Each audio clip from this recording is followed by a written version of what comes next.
What's poppin', y'all? This is Deidre with One Shot Game. You already know what time it is and how the motto go.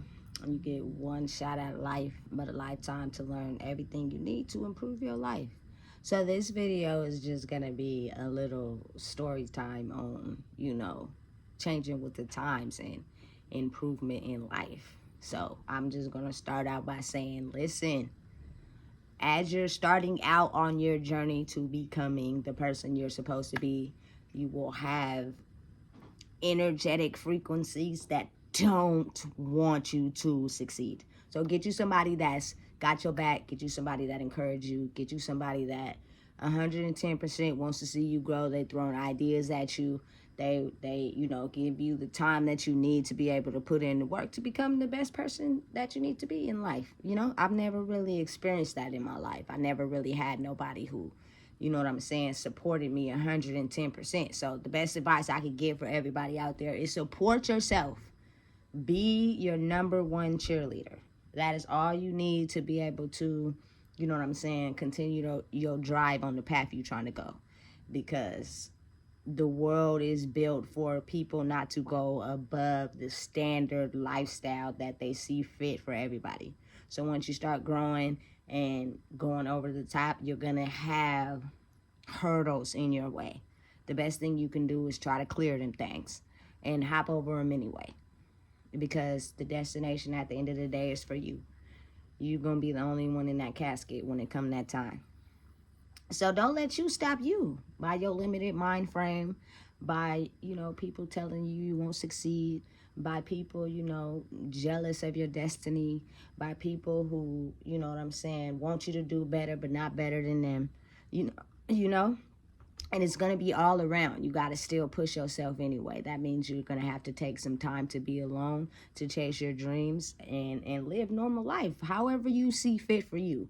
The universe, God, Allah, gives everybody a certain set of instructions strictly for them. And nobody will be able to understand your path and your journey but you. So keep going. If it's working for you, keep doing what you're doing. That's all I can say, because the only person that can stop you is you. So anyway, the title of this video is going to be,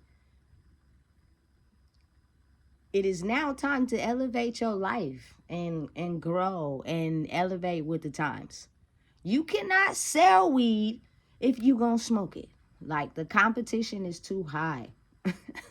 It's very hard unless, you have pounds and pounds and pounds of weed. And 9 times out of 10, most of the time you will find yourself smoking more than you're selling. The ratio of how it was when I was like 16, 17, based off how it is now, the competition line is too high.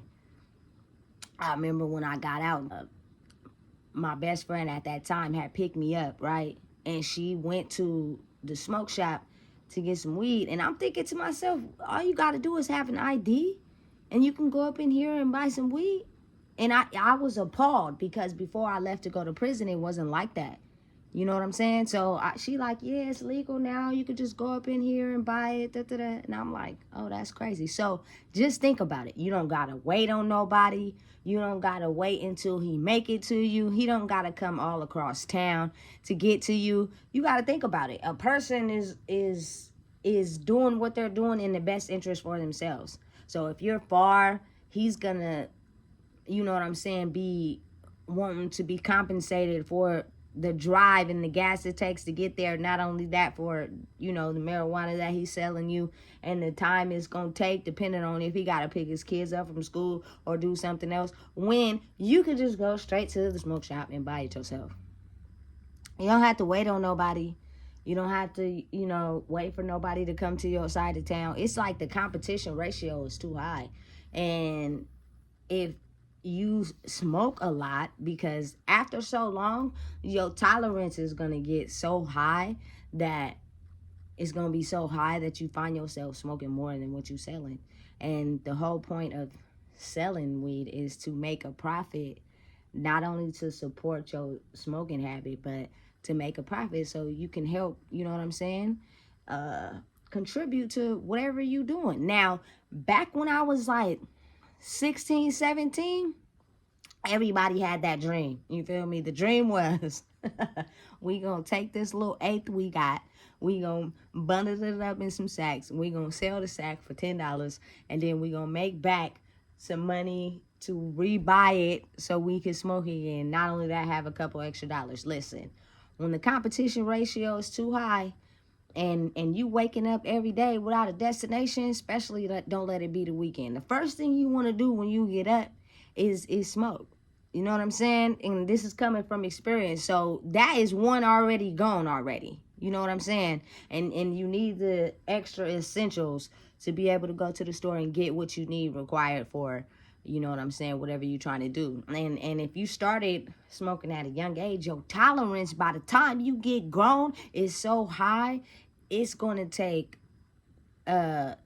extra amount of necessities to be able to equivalent yourself to where you're trying to be. There's nothing wrong with contributing your time to want to go get a job, making money that's worth it. And even if you don't want to be subjected to a job, have a plan, have a goal, you know, have a passion that you can chase. One thing I know about smoking weed is that it makes you sluggish. I wouldn't say lazy, but sluggish. People who are autoimmune to it, after so long, they're able to function and, you know what I'm saying, get things done, but they're sluggish. If you're not successful or rich already and you're sluggish, 9 times out of 10 to even get the energy to be able to get done what you need to get done or get out there in them streets and make some money, sometimes is like 0 to none, you know? It's insane, but it's a normal hustle. It's a normal way of thinking you can make some money. Just trying to provide game for the people that, how you gonna sell weed and you smoke it? Competition ratio is too high these days. A lot of the times when you're trying to sell weed and you're not a smoke shop or whatever, people really, I think, rock with you and buy from you just based off the fact that they know you and they want to put some money in your pocket, or they don't have a car, or, you know what I'm saying, it's benefiting them in some way, somehow. But I'm almost guaranteed right now in this day and age, anybody selling weed is not getting as far as they want to get. I'm gonna tell you that right now. Now, back when I was like 16, 17, it was weed men who were selling weed and making money off of it because, one, they were selling pounds. One, they had a certain strand of weed. You know, 2, there was no smoke shop selling weed because it wasn't legal then. You know what I'm saying? And 3, I can almost bet that man, or, you know what I'm saying, had some type of solid foundation behind him. Because I'm gonna tell you right now, if he smoked, he took a couple L's behind that. I'll almost guarantee you he took a couple L's behind that, and then he had a solid woman behind him to throw him the alley-oop with the money so he could be able to re-up and reinvest, especially if that's what you do all day. 9 times out of 10, the dudes that I had the experience to be in contact with, they sell weed, but they sell other stuff too. You know what I'm saying? Their main source of income is not just off of selling weed. They sell all types of other stuff. They even got, you know what I'm saying, weed for the people who got the $2 and the $3 and the $5, and then they got the high grade weed for the people that's trying to spend money. You know what I'm saying? The hustle is crazy, but if you spend a lot of your time smoking, like, you're gonna have to get a backup. You're gonna have to find another hustle because the competitive market is too high right now. You know, if I was still smoking, I could just easily go out to the smoke shop, find one, Google it. You know what I'm saying? Walk in there with your ID, buy something, and be on my way. I don't have to sit around and wait for you to stop and put your life on hold to get to where I'm going. Time to elevate. If you think about it at the end of the day, there's nothing wrong with getting a job. Idle time is the devil's playground. And that's real. Like, has a person's mind going until you understand how to control your mind, it will get the best of you. And it will have you thinking things might not necessarily fit the situation at that time. You know, I just want to encourage people to understand that if you see a young man that's skipping school, out with his friends, smoking weed all day because he go back home and his stepdaddy probably beating on his mama. It's too much stress. The only outlet he's looking towards is everything that is up in jail. Fast, but it can end him up in jail or, crossing that threshold to be in a bad situation. You don't want that. Understand that the game is to be given. Like, if you want to see the world elevate, you want to see people elevate, the best thing you can do is to take your circumstances and your losses and your L's and turn them into wins by sharing the lot of knowledge that you have and passing it on. You know what I'm saying? And I just say, like, nobody will ever admit that. Like, you know what I'm saying? Nobody will ever admit that right now selling weed in this time and day and age is a lot harder than it was in those 16, 17-year-old years. It's harder now. And they made it like that.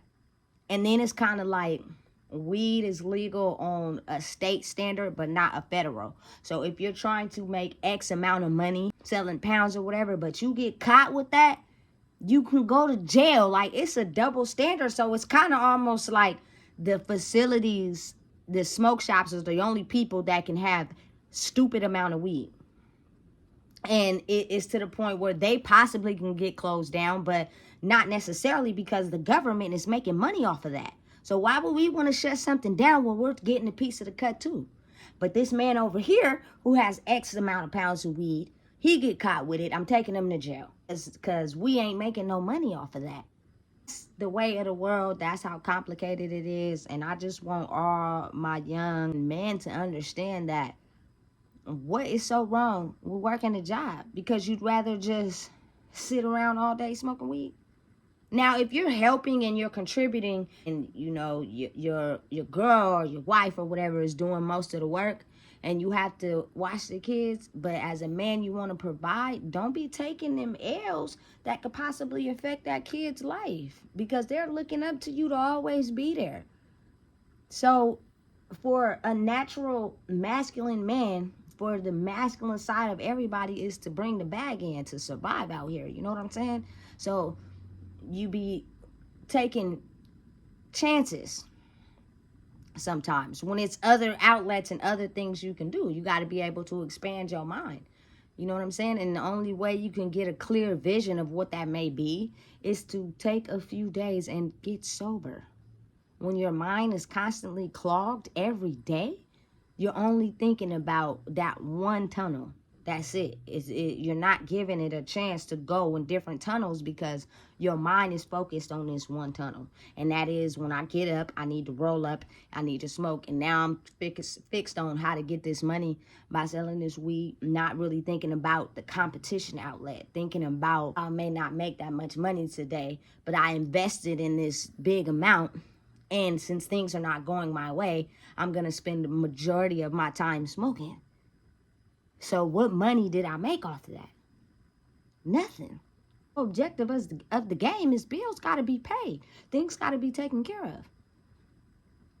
And so most of the time when that happens, people just go into a smoking situation now. And then what if they get back home and your girl, whatever, needs some money for the bills and you didn't make that much today? Now your mind go into, dang. And you start just, first thing you think is going to the store, getting something to roll up with. And you're smoking your product. So what is wrong with doing 5 or 6 hours at a job and getting some income to, potentially not only help out with the household, but to help you be able to put your mind in a different direction, because that job might require you to get sober. That job might require you, you know what I'm saying, to go in there clear-minded. You know what I'm saying? It's the competition now versus the competition back then is not the same. It's just too easy to get something that people enjoy. So unless, you know what I'm saying, you got some weed that's going to make a person fly, then why would I sit and wait on you if I'm all the way on the other side of town when I could just have somebody, you know what I'm saying, go up the street to the smoke shop? If people smoke, they ain't going to not taking somebody to the smoke shop, especially if they don't got no tree because they want to smoke. Just trying to help my people evolve. And then when that don't work, people get into other fields. And then when they don't want to get into other fields, they don't do nothing. They don't do anything. They're just idle. And they're only subjected to that one thing. And they only think that that one thing is the only way to get some money, when that's not the case. You know what I'm saying? It's just your mind is constantly on a clog. Like the thing, the downside of smoking weed all the time is the fact that you only a lot of times think about depressive thoughts. You know what I'm saying? And things that is affecting you on a daily. Like you might get that creative spark every now and then, but a lot of times you just thinking about depressive thoughts. You know what I'm saying? Oh, I need this, I need that. This is going wrong, this is going wrong. I need to fix that. Like it, and the more you do it, the more those thoughts come into your brain. Like I'm just speaking from experience. Like, you know what I'm saying? I had my little times and my little days, but I can honestly say that waking up every day not smoking weed, you know what I'm saying? Only being able to eat when I was high, you know what I'm saying? Only thinking about waking up in the morning is to go to the store and so I can smoke. I might even have a job interview that day, but I'm so sluggish in the morning, I didn't even go. They might want to test me. I don't want to be tested because I'd rather be smoking. Like, then you go back to whatever situation you in and you sit down and that's your life all day. And then you got people, you know, when you gonna get a job and you can't stay here. Like, bro, it's influx of problems. I promise you will get more ahead the moment, you know what I'm saying, you calm it down. Because from a former weed smoker, I used to smoke every day, every second, every hour. You couldn't tell me nothing.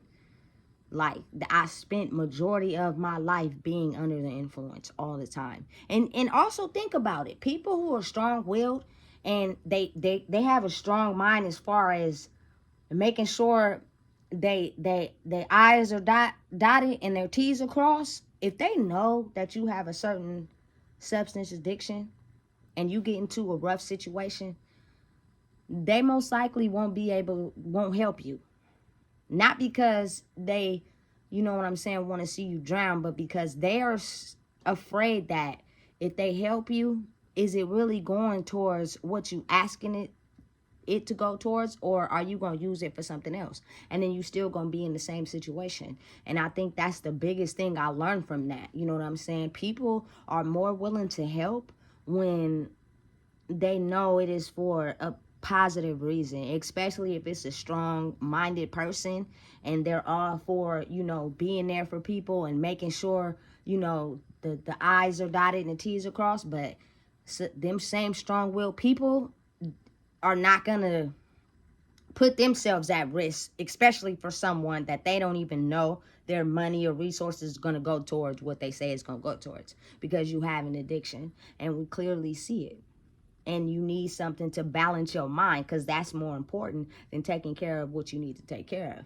You know what I'm saying? So, you know, listen, unconditional love. I love everybody. You know what I'm saying? I'm just a person who has been there, done that, and I've figured out how to overachieve it, how to get over it. And a lot of times, with that being the case, people are you know, more believing in wanting to help, because they don't have to worry about, you know what I'm saying, the big vindictiveness or the manipulation or the persuading. Because a lot of us know people will, you know, con you and make up lies to feed their addiction. They will do it because they need that to help balance out their mind. And they're going to do whatever, say whatever to get it from you. You know what I'm saying? So I'm just speaking from experience. Just this one person, you know what I'm saying, who elevated her game, coming from smoking weed was my life. Like there was nothing I could do. I couldn't do nothing without it. Couldn't eat without it, couldn't sleep without it, couldn't work without it, couldn't talk without it, couldn't think without it. You know what I'm saying? It was, listen, everyday life, you know. And I understand it, from time to time you want to put your mind in a different space, but that's a lot different from doing it on a consistent basis, because the mind is very tricky. And if it's not clear, it's kind of hard to get the thought pattern you may need to change your life, because it's always foggy all the time. And that just goes to show, you know what I'm saying, from people who smoke more than just weed. They may do, you know, crystal or crack or whatever. You see them just homeless on the street, that because all their main focus is getting high. And it may be a deep background story to that, but there is so damaging. The only thing they're focused on is keeping their mind clouded because it's too hard to think about how to overcome whatever they've been through. You know, it's damaging for a lot of people. And you know, I don't knock nobody who's smoking weed, but what I will say before I end this video is that I started at a young age, and because I did, when I got 18, my focus wasn't on trying to get right. My focus was on getting high. That was the only dream I had.